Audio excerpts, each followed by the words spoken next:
Assalamualaikum warahmatullahi wabarakatuh.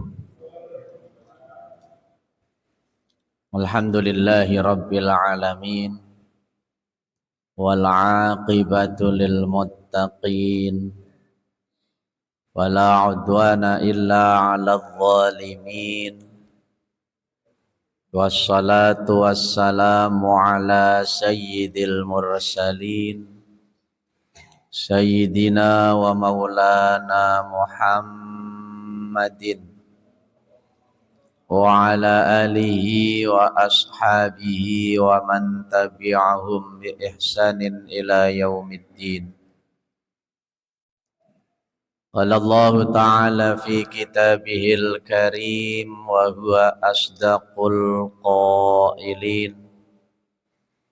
A'udzu billahi minasy syaithanir rajim. Bismillahirrahmanirrahim. Wa qala rabbukum ud'uni astajib lakum. Innal ladzina yastakbiruna an ibadati sayadkhuluna jahannama dakhirin. Wa qala an-nabiyyu sallallahu alaihi wasallam ad-du'a'u huwal ibadah. Wa qala aidha la yazalul 'abdu bi khairin ma lam yasta'jil. Qalu wa kaifa yasta'jilu ya Rasulullah? Qala yaqulu da'autullaha falam yastajib li. Sadaqallahul azim wa sadaqa rasuluhun nabiyul habibul karim. Wa nahnu ala dzalika minasyahidina wasyakirin. Walhamdulillahi rabbil alamin. Jamaah salat maghrib Masjid Jami At-Taqwa yang sama-sama dirahmati dan diberkahi oleh Allah Subhanahu wa ta'ala.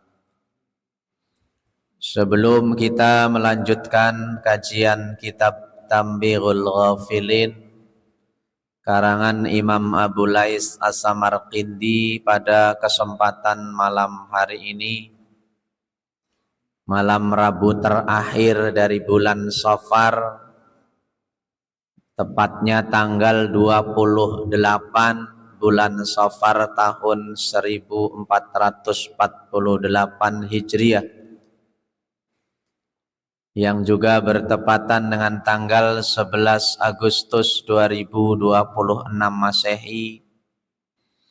Marilah terlebih dahulu kita bersama-sama tidak lupa dan tidak bosan-bosannya untuk sama-sama memanjatkan puja dan puji serta rasa syukur kita kehadirat ilahi Rabbi Rabbil Alamin, Allah Subhanahu wa ta'ala yang tak henti-hentinya melimpah curahkan berbagai nikmatnya kepada kita sekalian. Baik nikmat masih ditetapkan dan dikuatkannya Islam, iman dan juga ihsan kita, nikmat sehat walafiat, maupun nikmat alhamdulillah masih disampaikannya umur kita, sehingga malam hari ini kita bisa kembali duduk bersama di majlis yang mulia ini untuk sama-sama melaksanakan salah satu kewajiban kita, yaitu talabul ilmi, sekaligus menjadi bekal untuk hidup kita di dunia dan di akhirat nanti, dengan harapan mudah-mudahan dengan talabul ilmi ini semua kesalahan dan dosa kita akan diampuni oleh Allah Subhanahu wa ta'ala, dan mudah-mudahan langkah kaki dan niat kita dari rumah menuju majelis talabul ilmi ini kelak akan menjadi wasilah dan sebab dimudahkannya langkah kita semua masuk ke dalam surga. Amin ya rabbal alamin. Salawat ma'assalam, marilah sama-sama kita sampaikan kepada uswah kita, junjungan kita, yaitu baginda Nabi besar Muhammad sallallahu alaihi wasallam, berikut para keluarga, para sahabat, para pengikut dan juga umatnya ila yaumil qiyamah. Jamaah Masjid Jami'at Taqwa yang dirahmati oleh Allah Subhanahu wa taala, kajian kita pada malam hari ini telah sampai kepada bab maja'a minad du'a wa fadilatuhu. Bab yang akan menjelaskan tentang doa dan keutamaan dari doa itu sendiri. Rasulullah telah menjelaskan dalam sebuah hadis, ad-du'a'u huwal ibadah. Doa itu merupakan ibadah. Doa merupakan bentuk penghambaan kita kepada Allah. Karena ketika kita meminta kepada Allah dalam bentuk doa, itu menunjukkan bahwa kita adalah seorang hamba yang butuh kepada Tuannya. Sehingga dalam istilah dijelaskan, ad-du'a'u huwa talabul fi'li minal adna ilal a'la. Doa itu adalah perintah agar dikerjakan atau dilakukan dari bawahan kepada atasan. Karena memang ketika kita berdoa kepada Allah, itu seolah-olah kita menyuruh kepada Allah untuk melakukan sesuatu, berbuat sesuatu untuk kita. Tapi ketahuilah sesungguhnya ketika kita meminta kepada Allah, semakin banyak kita minta kepada Allah, bukan Allah jengkel, kesel, tapi Allah senang. Itulah bedanya dengan kita manusia. Kita manusia sekali, dua kali mungkin masih bisalah kita minta. Tapi kalau 4 kali ke sana, ke seterusnya, sekalipun sama orang yang kita senangi, pasti bosan, kesel, jengkel. Tapi Allah tidak. Allah justru senang ketika hambanya itu semakin banyak meminta. Itu menunjukkan bahwa kita ini butuh Allah. Dan itu menunjukkan bahwa Allah itu maha segalanya, maha berkuasa. Justru sebaliknya, ketika kita tidak mau meminta kepada Allah, sehebat apapun kita, sebesar apapun kekuatan dan kemampuan kita, kalau kita tidak minta kepada Allah, itu namanya orang yang sombong. Sebagaimana firman Allah dalam surat Al-Mu'min ayat 60. Wa qala rabbukum, kata Allah, dan Tuhanmu telah berfirman kepadamu, ud'uni astajib lakum. Mintalah kepadaku, niscaya aku kabulkan permohonanmu. Sebaliknya, innal ladzina yastakbiruna an ibadati, sesungguhnya mereka orang-orang yang menyombongkan diri, tidak mau menyembahku, berdoa kepadaku. Sayadkhuluna jahannama dakhirin, akan kami lemparkan, akan kami masukkan mereka ke dalam neraka jahanam dalam keadaan hina dina. Udah hina dina lagi, hina itu di dunia, dina untuk di akhirat nanti. Jadi orang yang tidak meminta kepada Allah itu dikatakan orang yang sombong. Orang yang tidak berdoa kepada Allah itu dikatakan orang yang sombong. Karena doa itu intisari ibadah, doa itu senjata kita orang mukmin. Bahkan Nabi SAW bersabda dari Hasan Basri radhiyallahu an, annahu qol, bahwasanya beliau berkata, qala Rasulullah sallallahu alaihi wasallam, Rasul bersabda, la yazalul abdu bi khairin ma lam yasta'jil. Selamanya seseorang itu berada dalam kebaikan, malam yasta'jil, selama ia tidak tergesa-gesa. Qalu ya Rasulullah, para sahabat bertanya, kaifa yasta'jilu ya Rasulullah. Kata para sahabat, bagaimana seseorang itu tergesa-gesa ya Rasul? Qala Rasul menjawab, yaqulu da'autullaha falam yastajib li. Yaitu orang yang berkata, aku telah berdoa kepada Allah namun tak kunjung dikabulkan. Artinya ini orang yang tergesa-gesa, orang yang sudah langsung memutuskan bahwa Allah tidak mengabulkan doanya. Dengan kata lain, dia suudzon kepada Allah. Sedangkan Allah telah menegaskan dalam hadis qudsi, ana inda dzanni abdi bi, saya mah terserah praduga hambaku kepadaku. Indon nabi khairan fa khairun, jika hambaku mengira aku baik, aku juga baik. Wa indon nabi syarran fa syarrun, jika hambaku mengira aku tidak baik, aku pun tidak baik. Artinya kalau kita habis berdoa lalu kita menganggap doa kita tidak dikabulkan, maka tidak dikabulkan.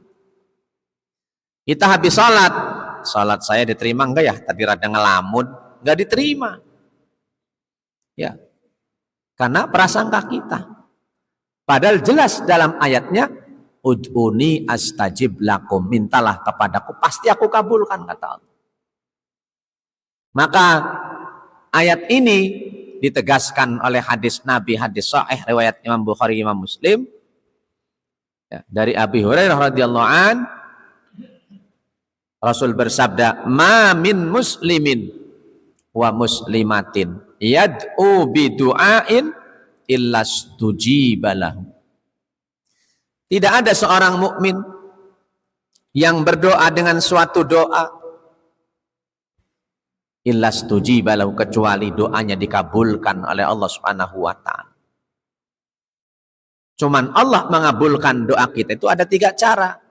Fa imma ayyu ajjala lahu fid dunya, ada kalanya doa itu langsung dikabulkan di dunia. Malamnya doa, pagi dikasih. Atau seminggu lagi, sebulan lagi, setahun lagi, artinya di dunia dikasihkan oleh Allah. Karena Allah bisa jadi senang ketika kita berdoa dengan suara kita meminta. Atau Allah punya khawatiran kalau dikasih sekarang nanti sombong. Jangan-jangan nggak sholat ke masjid lagi. Tuh. Atau menunggu waktu yang tepat. Bukan tidak dikasih, cuman menunggu waktu yang tepat. Karena belum waktunya. Tuh. Wa imma ayyudakhira lahu fil akhirah. Yang kedua, ada kalanya Allah simpan dulu, Allah tangguhkan untuk nanti di akhirat. Dikabulkan tapi nanti dikasihnya di akhirat. Makanya ada ayat walakum fiha ma tad'una nuzulam min ghafurihim, dan untukmu di surga nanti apa yang kamu minta dulu di dunia belum dikasih. Dikasih nanti di akhir. Dan yang ketiga, wa imma ayyukaffiru anhu min dunubihi. Ada kalanya Allah mengabulkan doa itu dengan cara apa? Dengan Allah menghapus dosa-dosa kita. Dan setiap kita berdoa dihapus dosa kita. Semakin banyak kita berdoa, semakin banyak juga dosa-dosa kita yang dihapus oleh Allah Subhanahu wa taala. Biqadri ma da'a, ya, sesuai dengan kadar doa yang kita ucapkan. Sebanyak doa yang kita ucapkan, dihapus lagi dosa kita. Maka jangan ngambil kesimpulan, jangan putus asa, terus berdoa karena yakin. Malam yatubi ismin, selama tidak berdoa untuk berbuat dosa atau auqati atrahmin, atau memutus tali persaudaraan. Jangan doa yang enggak benar Pak Haji Ali. Mudah-mudahan Pak Haji itu bangkrut dagangnya. Wah, ini enggak benar ini, Pak. Enggak boleh doa itu, sekalipun sama orang jahat. Para koruptor, para orang-orang penjahat, maling, tetap Doanya mudah-mudahan mereka diberikan kesadaran. Mudah-mudahan yang korupsi dikembalikan uangnya kembali kepada negara. Itu. Jangan mudah-mudahan ketabrak mobil. Nah, itu nggak boleh. Ya, itu bukan menghapus dosa, nambahin dosa itu. Jadi kita cuma mendoakan itu, sudah dihapus dosa kita, dihapus lagi, habis dosa kita semakin banyak kita berdoa. Ya, maka keyakinan ini yang harus menjadikan kita terus selalu berdoa kepada Allah Subhanahu wa Ta'ala. Karena kita harus yakin. Kemudian tentunya kita juga harus menyadari bahwa doa itu ada waktu mustajabah, ada tempat mustajabah. Tuh. Waktu mustajabah itu adalah waktu di mana ketika kita doa itu gampang diijabah. Di antaranya kata Nabi bainal adzan wal iqamah, antara adzan qomat. Doa mustajabah. Malam Jumat, hari Jumat mustajabah. Malam nisfu Sya'ban, 1 Rajab, waktu sujud itu juga mustajabah. Ya, antara asar menjelang maghrib itu waktu mustajabah. Keheningan malam, sepertiga malam terakhir, waktu mustajabah. Sedangkan tempat mustajabah adalah masjid, karena khusus dipakai untuk sujud. Kalau kita di rumah punya tempat untuk sholat, tempat itulah. Nggak mungkin doa di kamar mandi. Ya. Kalau di Makkah sana jelas, Baitullah, Hijr Ismail, Maqam Ibrahim, Multazam, pintu Ka'bah, Sumur Zam-Zam, Bukit Safa Marwa, Padang Arafah, Muzdalifah, Mina, Zamarat, itu tempat-tempat mustajabah. Tuh. Namun juga tentunya kita harus memperhatikan etika-etika dalam kita berdoa. Tuh. Hendaknya kita juga mempunyai wudhu dalam keadaan suci. Kalau bisa menghadap kiblat, kemudian mengangkat kedua tangan setidaknya sejajar dengan bahu kita. Jangan terlalu tinggi, jadi kelihatan ketiaknya nanti. Jangan juga ngewer tangannya di bawah aja, kayak nggak serius mintanya. Ya, itu. Kemudian hendaknya memuji kepada Allah lebih dulu. Puji. Ya. Allah punya nama yang indah. Walillahil asmaul husna fad'uhu biha. Ya Rahman, ya Rahim, ya Ghaffar, ya Sattar. Ya, itu nama Allah.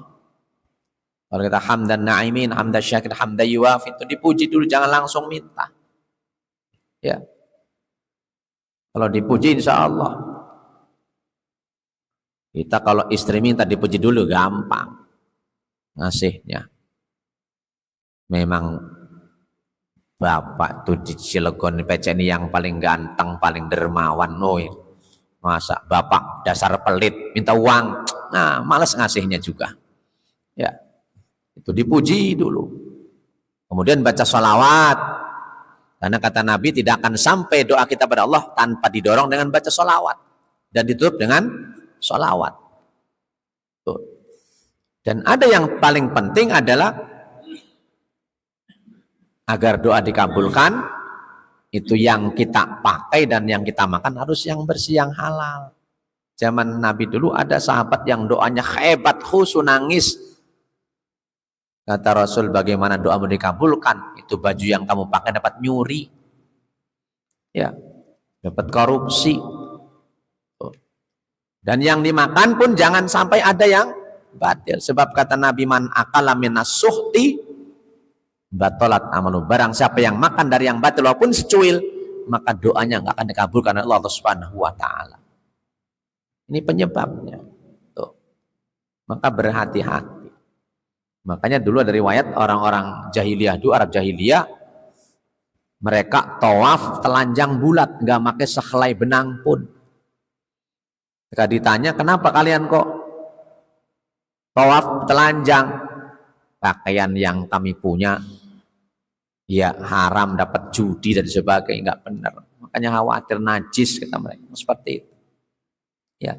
Ini asbabun nuzul surat Al-A'raf yang berbunyi ya bani adama khudzu jinatakum inda kulli masjidin.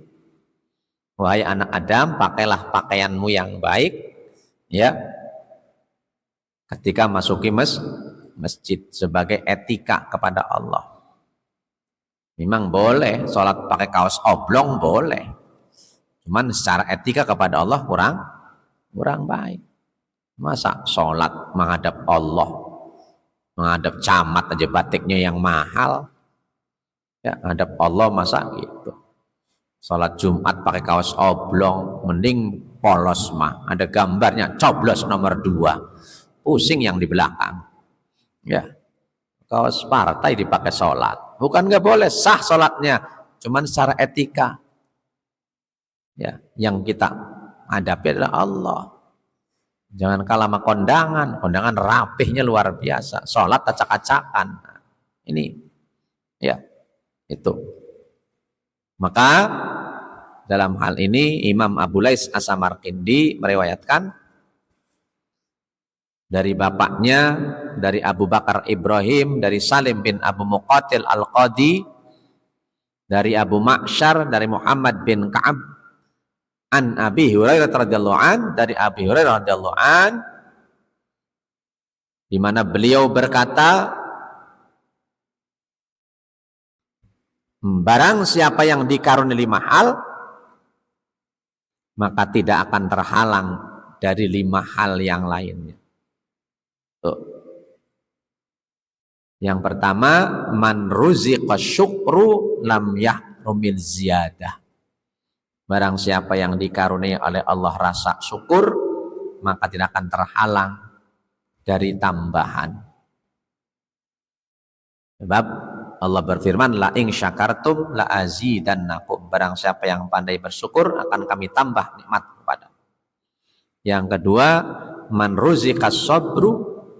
Barang siapa yang dikaruniai kesabaran oleh Allah, lam yahrumun thawab, maka tidak akan terhalang dari pahala. Orang yang sabar tuh pahalanya nggak berhenti. Innama yuwaffas sabiruna ajrahum bighairi hisab. Sesungguhnya pahala orang yang sabar itu tidak terhitung, tanpa batas. Tuh. Yang ketiga, man ruziqat taubatu, barang siapa yang dikaruniai taubat oleh Allah, lam yahrum al-qabul, maka tidak akan terhalang dari penerimaan. Artinya Allah tuh senang dengan orang yang bertobat. Sekalipun setelah bertobat bikin dosa lagi, tobat lagi, terima lagi, bikin dosa lagi, tobat lagi, terima lagi, terus. Yang penting nyawanya belum sampai tenggorokan. Sebab kata Allah, wa huwal ladzi yaqbalu taubata an ibadih, dan dia Allah yang akan menerima taubat dari hamba-hambanya. Dalam hadis, innallaha yaqbalu taubata 'abdihi ma lam yugharghir. Sesungguhnya Allah akan menerima taubat hambanya selama belum sampai tenggorokan, kerongkongan. Jangan kayak Fir'aun ketika tenggelam di Laut Merah, kata Nabi Musa, Fir'aun, bertaubatlah, akuilah bahwa Tuhan kita Allah, Tuhanmu dan Tuhan saya Allah. Kata Fir'aun, sorry Musa, saya ini Tuhan, ngapain saya percaya sama Tuhan kamu? Begitu ditarik sampai kerongkongan, baru dia mau ngaku. Oh Musa, kalau gitu saya akui Tuhan kamu. Malaikat udah kadong gemes, dicelupin sekalian di Laut Merah. Modar Fir'aun. Ya, itu. Di selama belum nyampe tenggorokan itu, karena Allah senang dengan orang yang bertaubat. Seperti apa senangnya Allah sama orang bertaubat? Dalam hadis diriwayatkan, Allah senang ketika ada hambanya bertaubat, melebihi senangnya seorang yang sedang dalam perjalanan jauh dan panjang. Tiba-tiba dia saking lelahnya istirahat sebentar di tengah gurun pasir.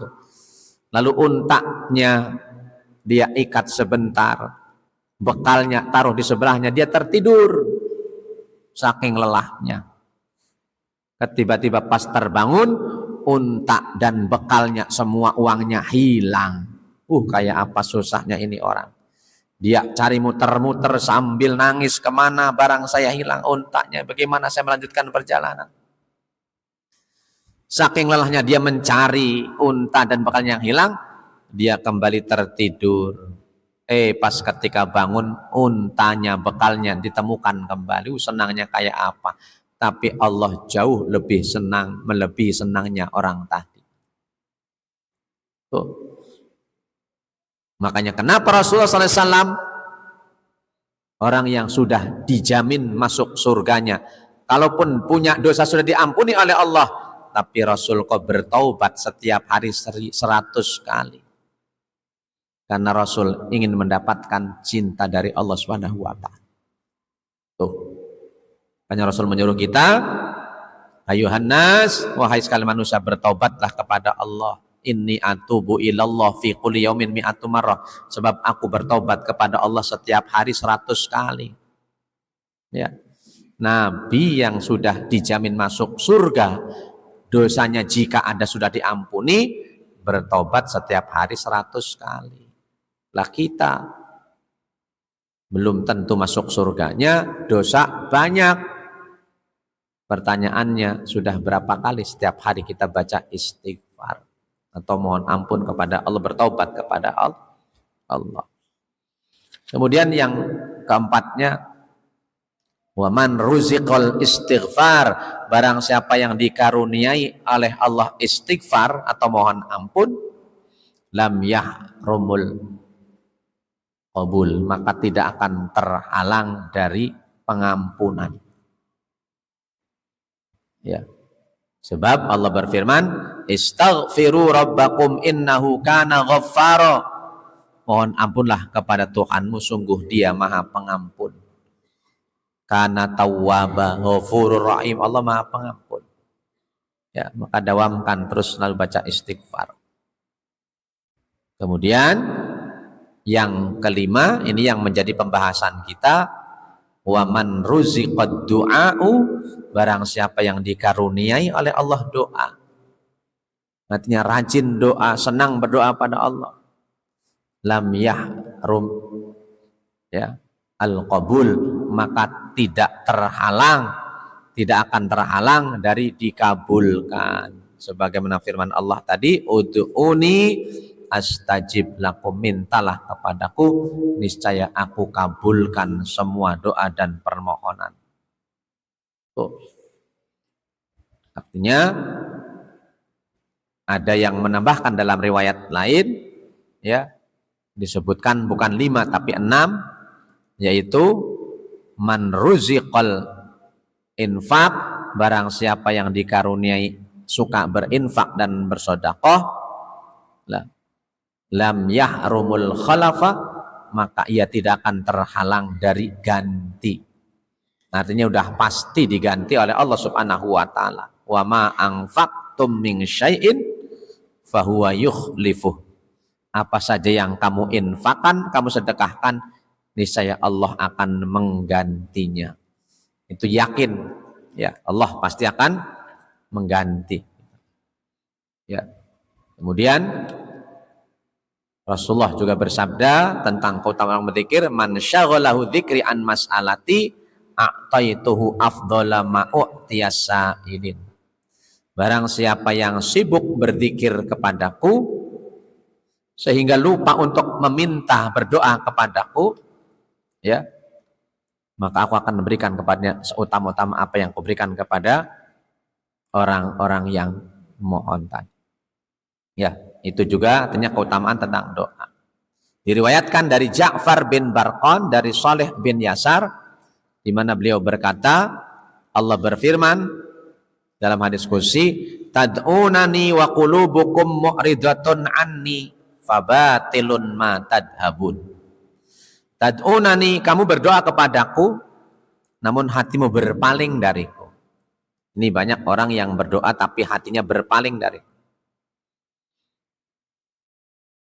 Fabatilun ma tadhabun, maka betapa palsu apa yang kamu lakukan.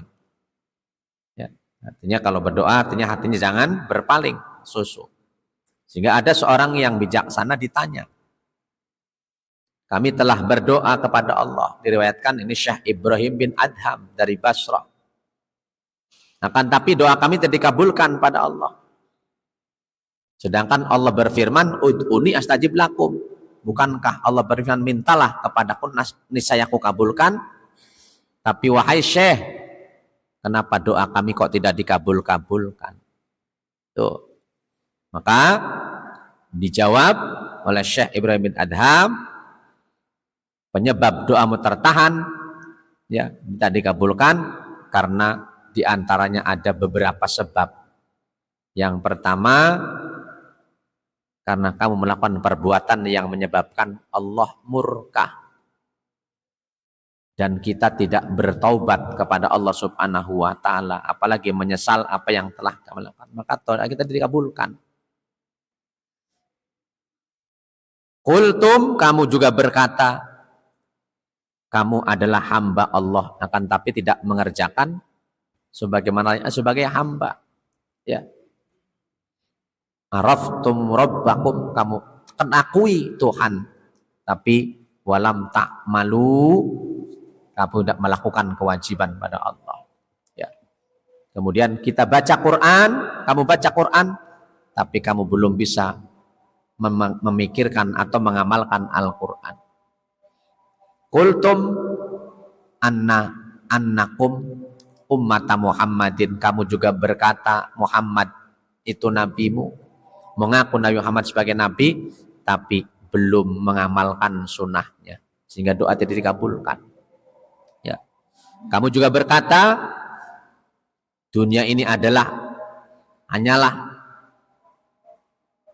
suatu yang hina, sia-sia.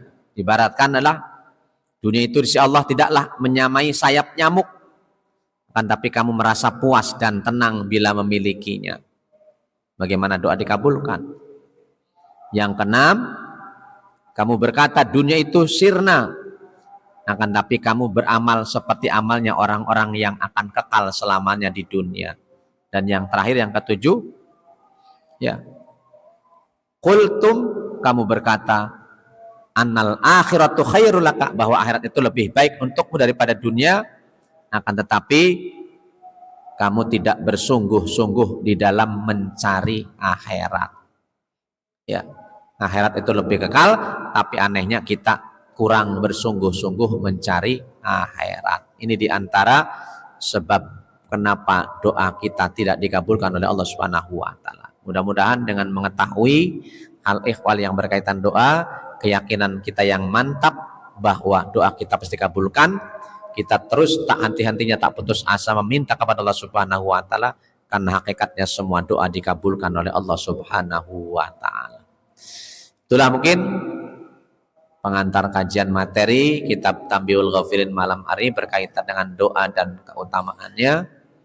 Sambil nunggu waktu Isya, jika ada yang mau menambahkan atau yang mau bertanya terkait dengan keutamaan doa ini, disilahkan. Silahkan.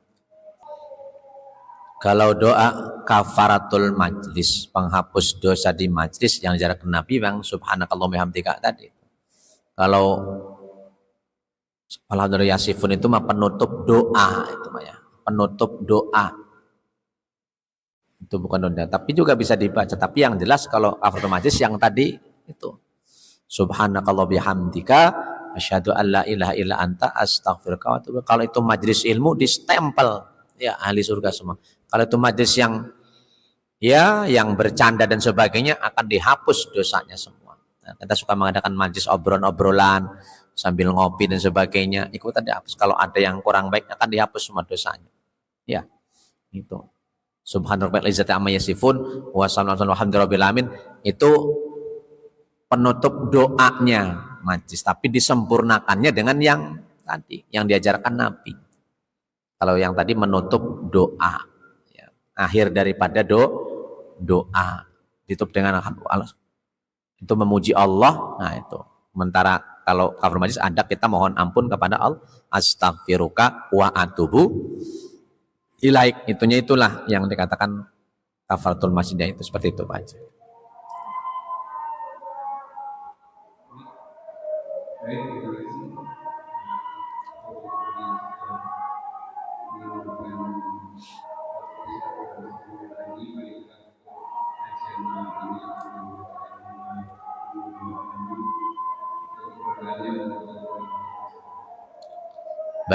jamaah taqwa yang Allah Subhanahu wa taala, demikian kajian pada malam ini. Mudah-mudahan apa yang kita kaji motivasi kita terus untuk fastabiqul khairat, sama-sama berlomba-lomba dalam berbuat kebaikan agar kita selamat dunia akhirat dan semoga kita digolongkan orang-orang yang husnul khatimah. Amin ya rabbal alamin. Mari kita sama tutup dengan membaca doa kafaratul majlis. Bismillahirrahmanirrahim. Subhanakallah bihamdik asyhadu an la ilaha illa anta astaghfiruka wa atubu ilaik birahmatika ya arhamar rahim. Billahi taufik wal hidayah wa ridwan inayah.